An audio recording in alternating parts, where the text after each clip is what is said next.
Warning. Listening to this show may result in increased levels of inspiration, motivation, and innovation. Side effects can include the immediate urge to take massive action to build a better business and life for yourself and others. You've been warned. Welcome to Influencers Radio with your host, Jack Mize.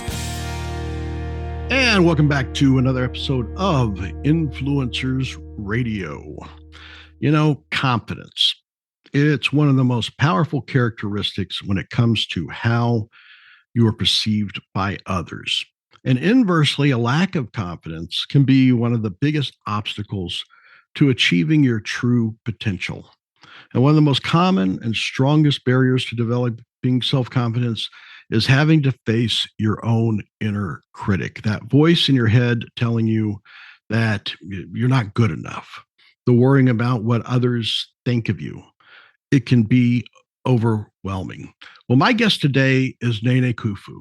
She is a self-love and confidence coach, as well as an international speaker who works with reserved women to help them become more confident, to show up and be authentic by taming the voice in their heads and empowering them to believe in their capabilities and step into their own fulfilling life on their terms.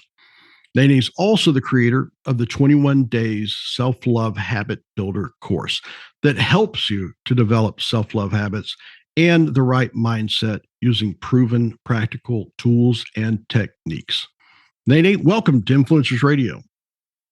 Hello, thank you for the invite. Well, you know, this is something that I think is, it's probably prevalent in so many people. So many people have remarkable abilities. They have the ability to help so many other people, but it seems like that they are the ones that are stopping themselves. So I'd like to kick this off by asking you, why is it that we seem to be our own biggest critics when it comes to developing self-confidence? That is such a brilliant question. We are, and it all stems down to what our beliefs are, like how we see ourselves.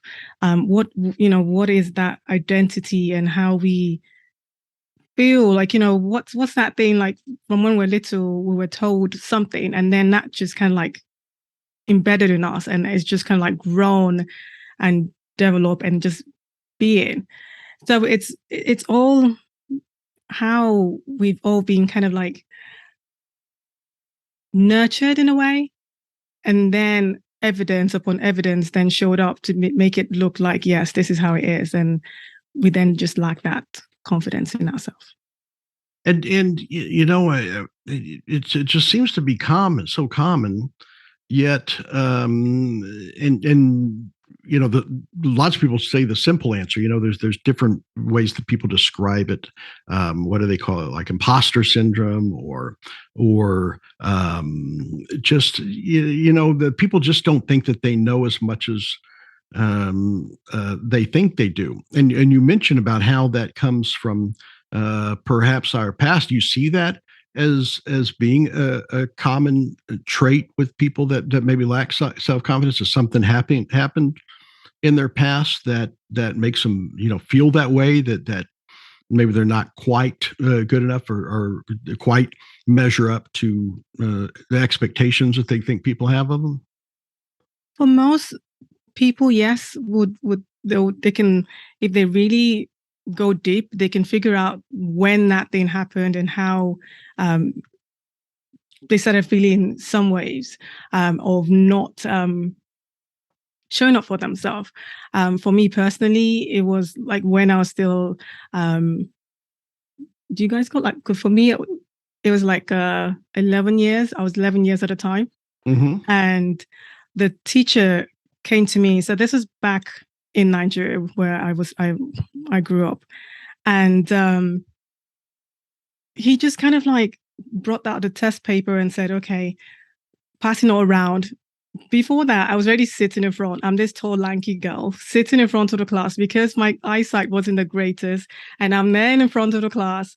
And then we're being giving back a test paper, and he just looked so confused and worried, and stepped up in front of me looking, what is this? I'm like, in my head, like, what do you mean, what is this? And it turned out that my paper was all full of red marks, and he was confused because he knew I knew what to say, but it turned out that I just could not express myself. And back then, dyslexia wasn't a thing back home at the time. So no one knew that there was this thing. And he asked me the question, which was for the test paper, and I replied. And then he said, yes, exactly. Put that in paper. Then this goggle you put on here. And everyone just busted out laughing. And I just felt like, oh my goodness, this ground opened up and let me get in. And that's when I just decided to just go within and not show up anymore. So for me, that's where it stemmed from. And I became this person who just didn't want anybody knowing my business. I just wanted to just go within.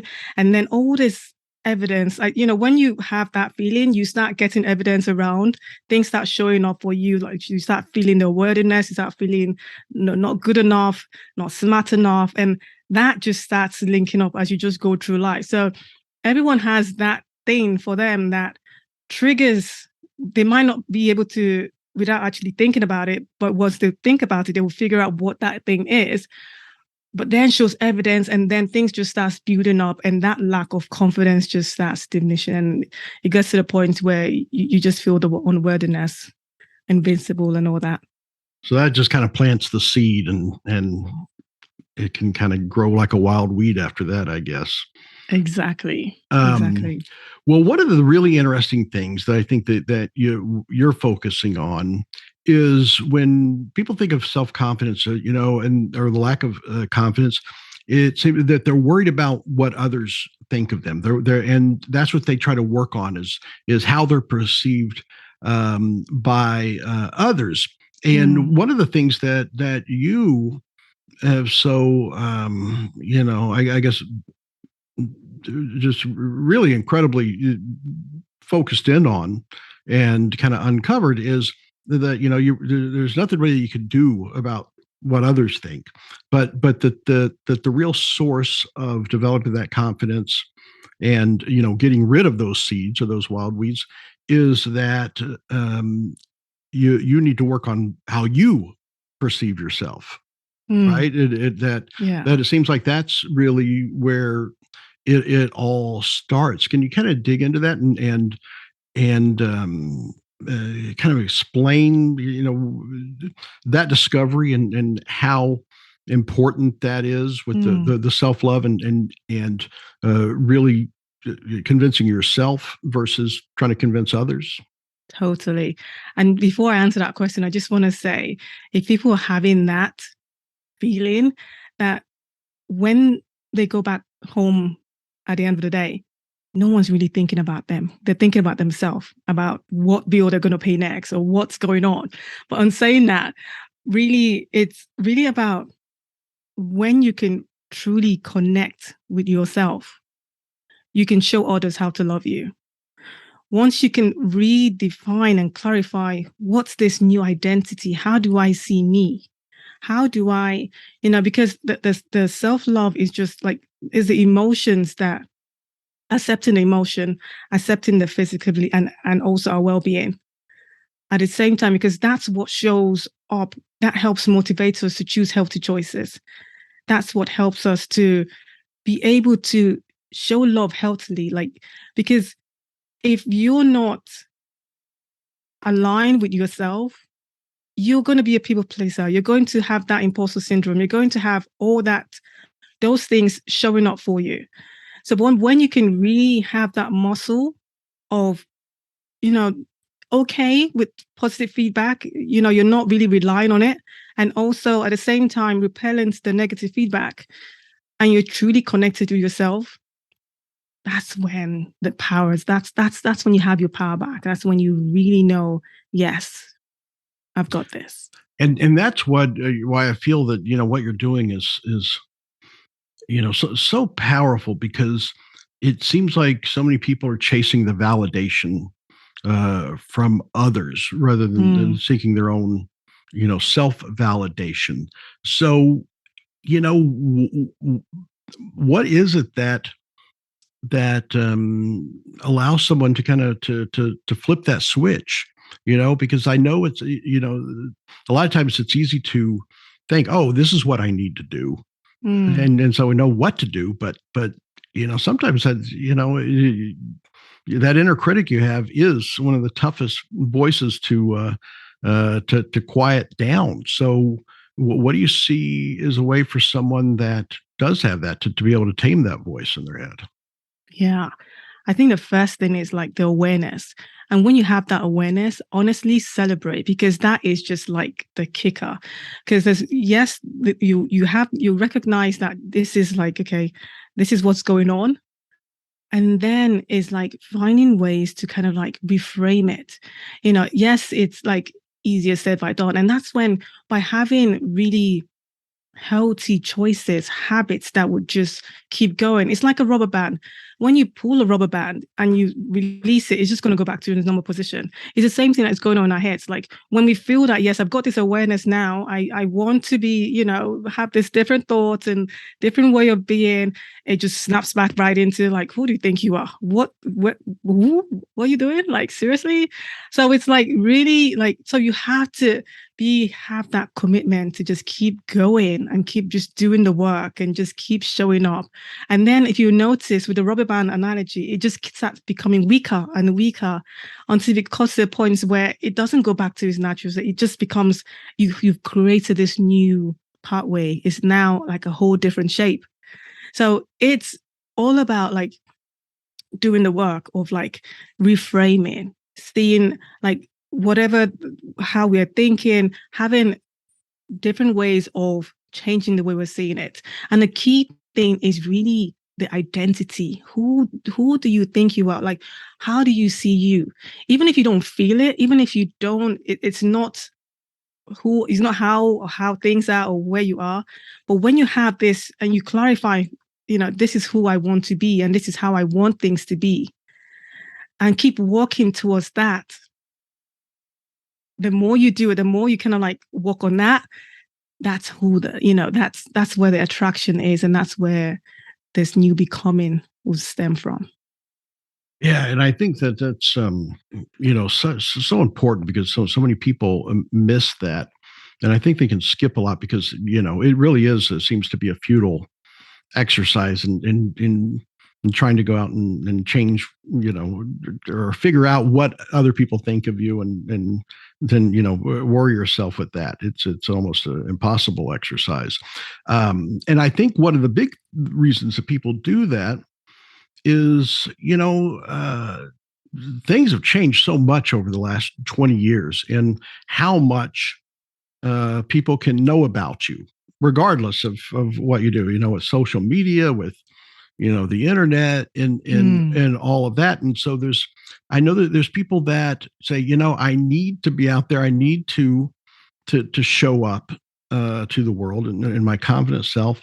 But at the same time, I really don't necessarily want other people knowing everything about me, and keep that private life separate, or just knowing your business. What is it? How do you reconcile that? How do you reconcile for someone that says, I know my business, it requires me to show up to the world, it requires me to be out there, with a public face, but at the same time, just a naturally reserved person, that isn't something that you would naturally do. Correct. Yeah, it's a big one in our my community, and it's like, how do I do this? Like, I just don't want to. And you really have to ask yourself, what do you want? You're in control. Yes, you rightly said, every information is like, people can find out about you or what's going on and stuff like that. But at the same time, you have to set those boundaries for yourself. You have to decide, okay, how do you want to show up, even though the pressures of how to show up is out there? How do you want to respond to all those things? And then you have to really be aligned in knowing how you want to do that. So it's like, what are the steps I'm going to like take in terms of like, okay, I need to do this for work. I need to like go up there and present, having the technique and the confidence to be able to go and do it, and being okay with like, passing on this side of things is off limit and I'm not partaking to that or whatever it is. It's really not bowing out to like, okay, you have to do this. No, it's like, what do you want to do? You might not want to be in every single party that's being organized or whatever, or do whatever it is, you get to decide. And by having the confidence to say no, having the boundaries and knowing like what to do is vital. And by having that confidence in yourself and having that know-how, you just sail true to it. So, yeah. So it's just really, if you put out there what you want to put out there, and I guess it's really up to you, right? It's up to you what you put out there, and then because obviously you work with women that are that they are reserved, and so they may say, that's not really me. I'm not really comfortable putting myself out there in front of people. I don't know that, this will work for me and building the confidence and working with myself. And I know that firsthand that it is possible, because you're one of those people. You self-admittedly are a reserved person. So I think that's one of the biggest benefits of people that really resonate with you, is because it's not, you're not putting yourself out there as this kind of loud and out there person that you yourself are reserved, but you're doing it. You're walking the walk, and you can walk in their shoes. So how do you share that with other women that think that, I just don't see myself as being able to do this? There is a difference with like, I don't see myself doing this, and can I do this? Because you might not know how to do it. And that's where you need to do the practice they're doing to get to know how to do it. And then over time, the more you do stuff, the easier it gets. So it's figuring out, is this because I don't know how, or I don't want to? Once we have that clarity, then you're the CEO of yourself. Like, you're the boss lady. So you decide what you want to do in terms of like showing up and moving on. Because once we kind of like have figured out, what's this identity, how do we want to show up, how are we true to ourselves, then is the next step is like, okay, what do I need to do to get to that next level? What do I need to do to show up in my own way, not how everyone else, society or people expect me to? I want to do it my way. Maybe I don't want to show my kids, or I just want to do this bit. Yes, I need to show a bit of my personality and all that. You're in control. You have that power, but it's more knowing that you can develop that habit in whatever it is that you want to do. Have that confidence to do the thing you want to do, not because, you don't, because every great person has gone through a struggle. Wherever like successful people have once had something they had to like, climb up to become, evolve and be. So it's something that can happen. It's knowing, oh, I can't do that, or, I don't want to, is a key. Yeah. And then, you said some really interesting things there. And I guess it starts with people have to be honest with themselves about, is it, because they may use the excuse and say, no, I don't want to do that. But if they're honest with themselves, if there was a pill that they could take to make that feeling go away, they would do it. right? Yeah. So they really want to, but they don't feel that they can. And I guess that circles right back around to that self confidence, and it can just be a kind of a vicious circle there, Totally. going around that. So, and I guess that's where you come in, right? That so what is it that is able to flip that switch? What is it that's able to have the women that you work with to be able to get past that? I don't want to. Well, yes, I really do want to. I just don't think I can. Yeah. For them to, it's more about really connecting with themselves, not comparing themselves, but actually admiring other people. Oh, good for you. Same for me. It's like, wow, you can do that. I can do that too. Like, how can I do that is the next question. Like, what do I need to do? Oh, this is how I want to do it. It's like really clarifying, what do they want? What do you want? Once you know what you want, don't worry about the how. It's just how and what do you want? And then figuring out, okay, how is this person being? How do I then show up as this person? And then we then reverse engineer it and figure out, okay, what do we need to do to be that? What's this new embodiment? Simple things that we can start doing to just start changing our posture. Like there's so many tricks and stuff to just start building that. So the key is really knowing, what is it? Because one person might be, oh, I want to be a millionaire or whatever it is. And the next person is like, I just really want to be able to have this bakery business going, or I just, whatever it is for them. You just need to be able to know you for you, and then seeing and using resources to just help and make you better. Because once you can change and really love on you, oh my goodness, like there's no faltering. It's like once you can love yourself, you can show others how to love you. It's just like key. I guess that's when the fog clears, I guess, when you have that. And I guess it sounds like it's really you have to think about what you want, in the sense of, what would you be if there were no risk? What would you be if no one was looking, right? Yes. And then that's where you really, I guess, can gain clarity on what it is that you really want. And then you got to start clearing the brushes, to get that. And you mentioned use the word habit a lot. And just like you talked about that rubber band, how if you keep doing it, that snapback weakens, over time.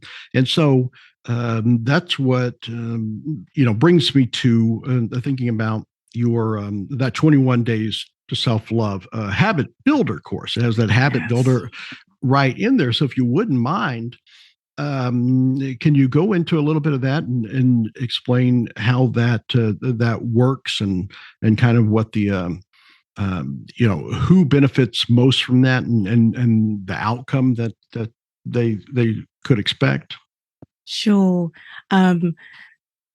The habit builder course is basically really doing certain prompts, 5 to 10 minutes, all you need in a day, of trying to reconnect, trying to get back that self-love, the gratitude, the compassion for oneself, the empathy, the trust, the connection, the changing the way we see ourselves internally. Like, what's those thoughts going on in our heads? What are those affirmation we're saying to ourselves? So it's a series of certain tools and techniques that you do daily that would then help in terms of like changing the way we see ourselves, to now start really connecting with ourselves and loving ourselves.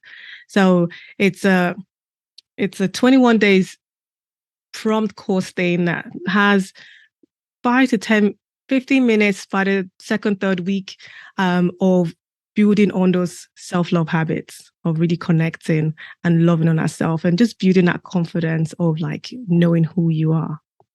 And I guess the really main thing, is like really like you get to know you. You get to have that connect with who you want to be, your new identity. Like this is me, and really building up on that and getting that band to the point where it can't get back into its natural state.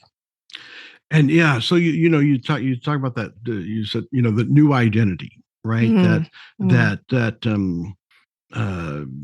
Developing those habits, and when you said that new identity, it made me think of I know a really strong theme in what you do is that your past does not equal your future, and I think that is a just a really strong concept, because I think so many people they feel like their course is set, right, that they have to continue down, and it may be the path of least resistance, but I guess what you do is we breaking through that resistance, right, and not necessarily taking that.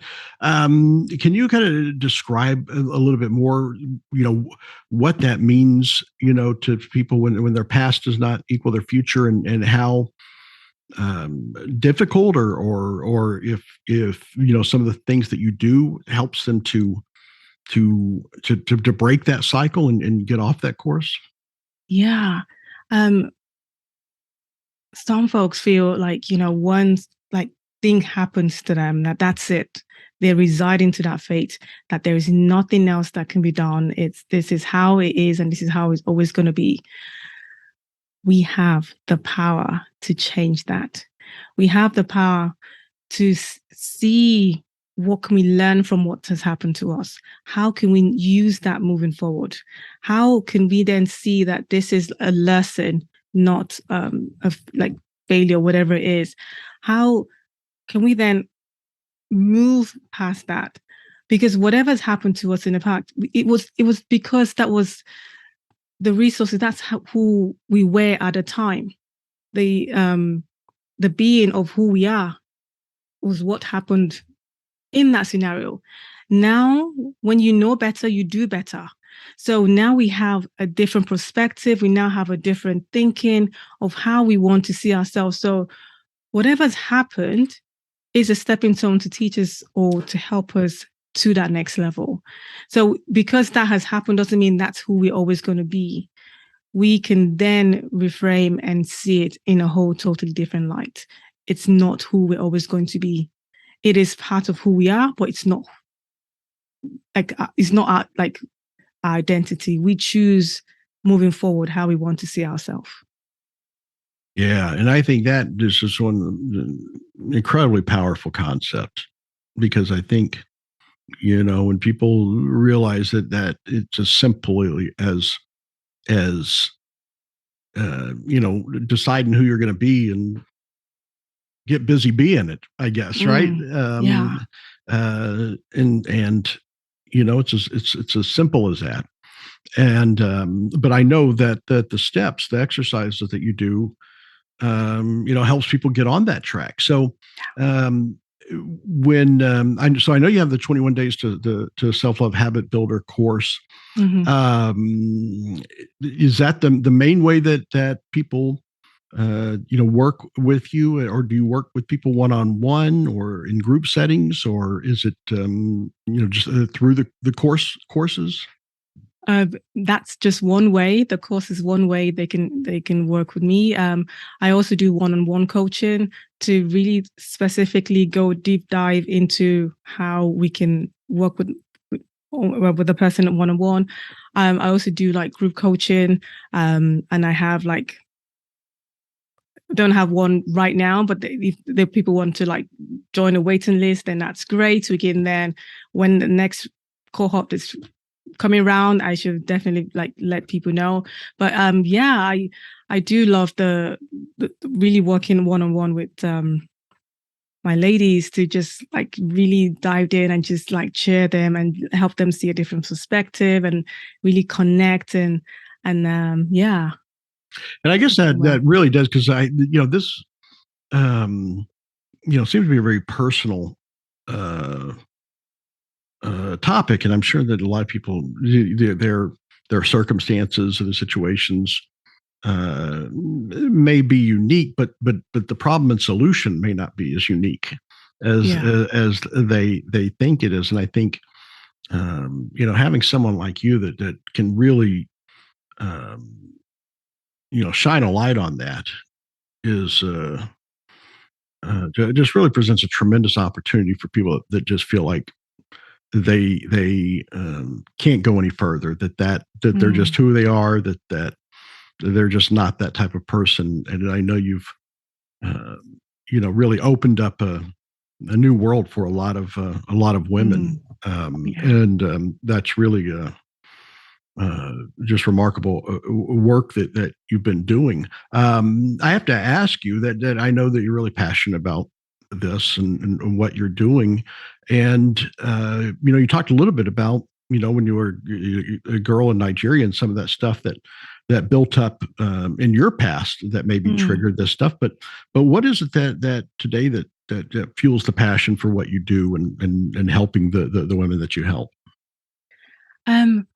For me, it's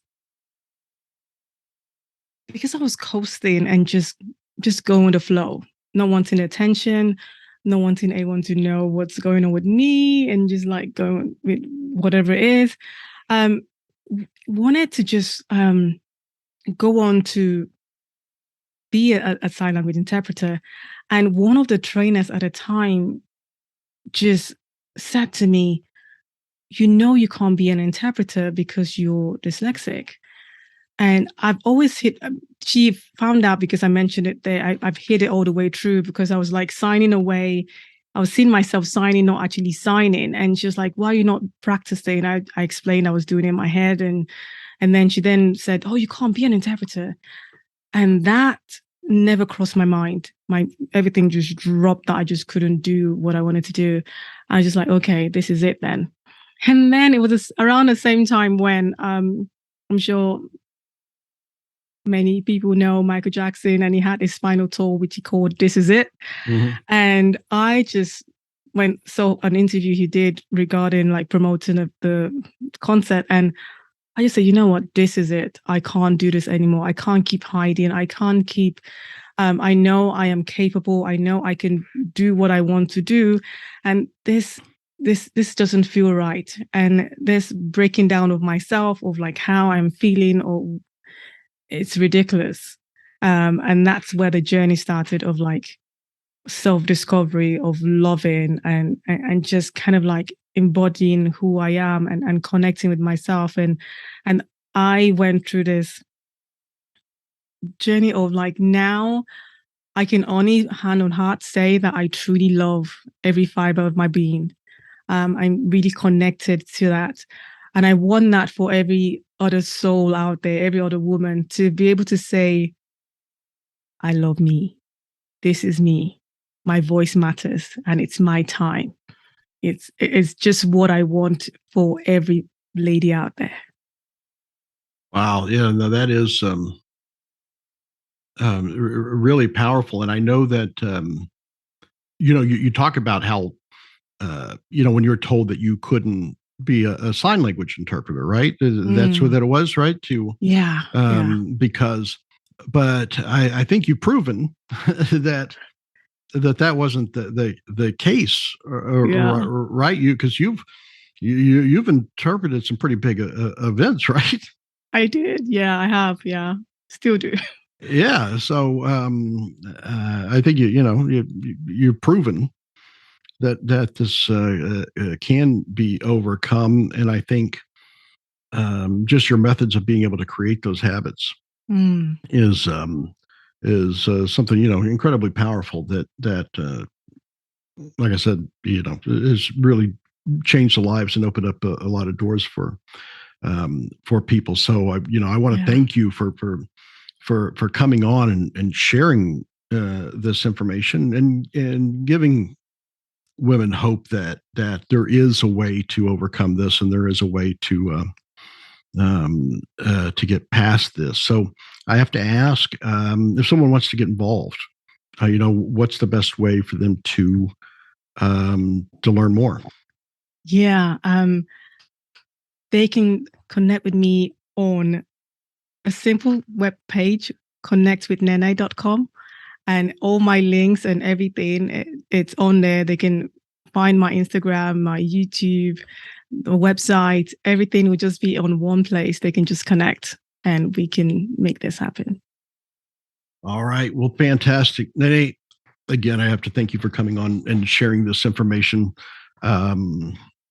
It really is powerful, and I think it's also a testament and a demonstration of you putting yourself out there, even though that you are a naturally reserved person. So I think it's a wonderful demonstration of that. So thank you for doing that and coming on. And thank you for the opportunity to share my stuff with your listeners. I appreciate it.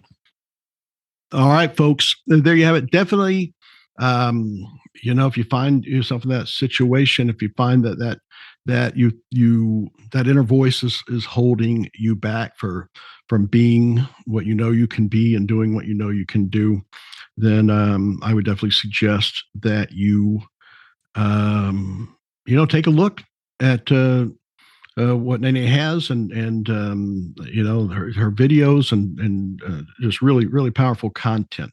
Again, that is Connect with Nene, ConnectWithnene.com. And until next time on Influencers Radio, remember, you are the only real game changer. You've been listening to Influencers Radio. To get all past shows and updates on future shows, visit influencersradio.com today.